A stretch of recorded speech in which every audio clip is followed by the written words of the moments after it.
La llave para abrir todos los tesoros del cielo es la oración.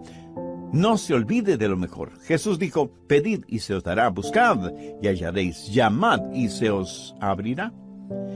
Jesús dice que si pedimos, si buscamos, si llamamos, se nos dará, hallaremos y se nos abrirá. Por lo tanto, no hay sustituto para la oración.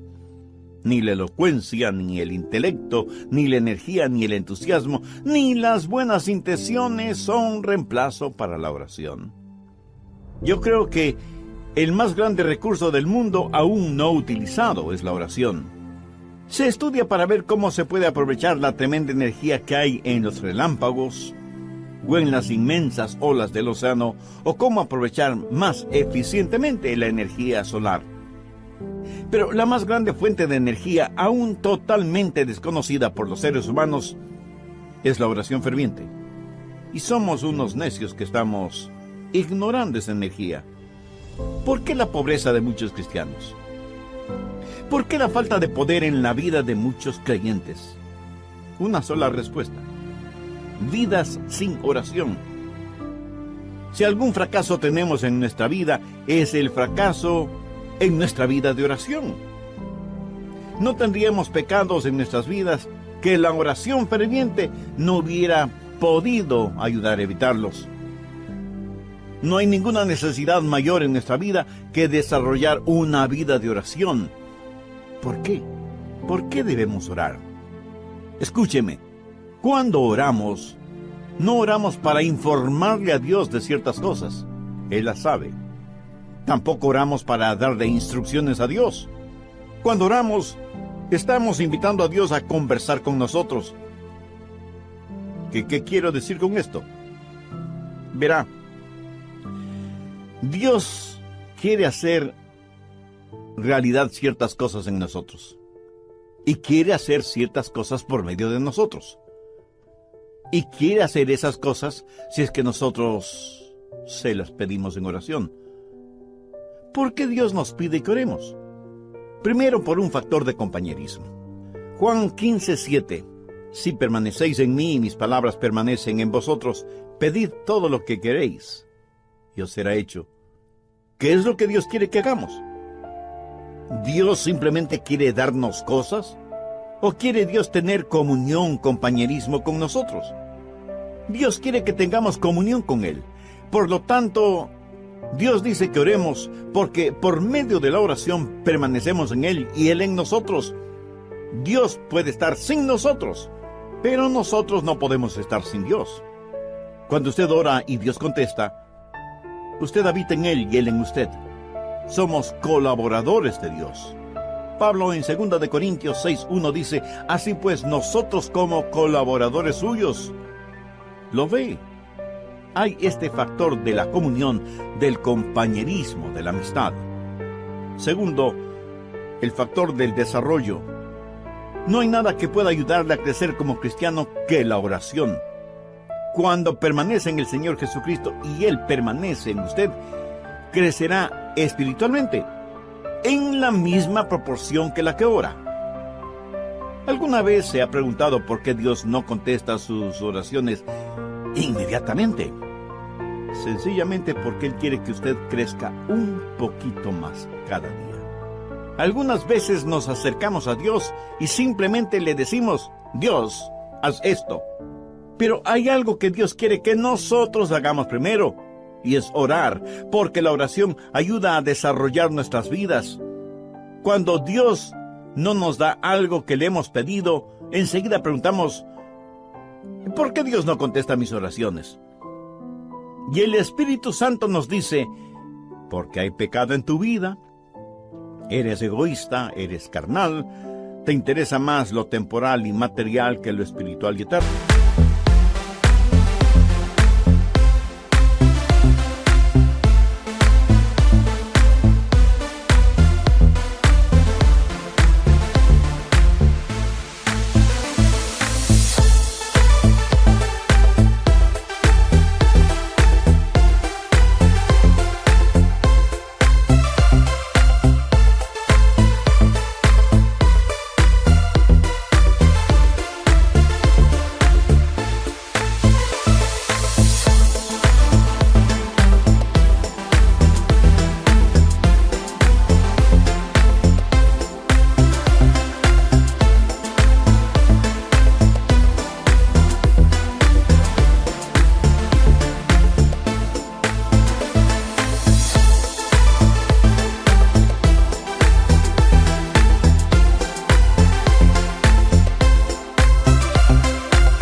Mi amigo, marque mis palabras. Hay un factor de desarrollo en nuestras vidas. Cuando oramos, Dios nos hace crecer por medio de la oración. Tercero, el factor de la dependencia en la oración. Dios nos hace crecer espiritualmente por medio de la oración. Jesús dijo en Juan 15:5, porque separados de mí, nada podéis hacer. Si Dios contestara nuestras oraciones automáticamente, no habría ningún crecimiento. Pero si nunca tuviéramos que orar, no habría ninguna dependencia. La oración es la forma en que nos fusionamos con Dios. Y esa es una maravillosa promesa. Pedir, buscad, llamad. Pero no solo una promesa que reclamar, sino un proceso a seguir. ¿Alguna vez ha puesto atención a los verbos en este versículo? Pedir, buscar, llamar. Eso es un proceso que va creciendo en intensidad. Pedir para recibir, buscar para encontrar, llamar para que se nos abra. Así, este versículo es una promesa y un proceso. La promesa de que Dios nos escuchará. Enfoquemos este punto. Usted se acerca a Dios y le pide algo. ¿Sabía que el más grande problema en la oración no es la oración no contestada, sino la oración no verbalizada? Muchos ni siquiera llegamos a pedir. Santiago 4:3 dice, pedís y no recibís, porque pedís mal.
Pero la oración no verbalizada no solo es una tragedia, sino que es un pecado.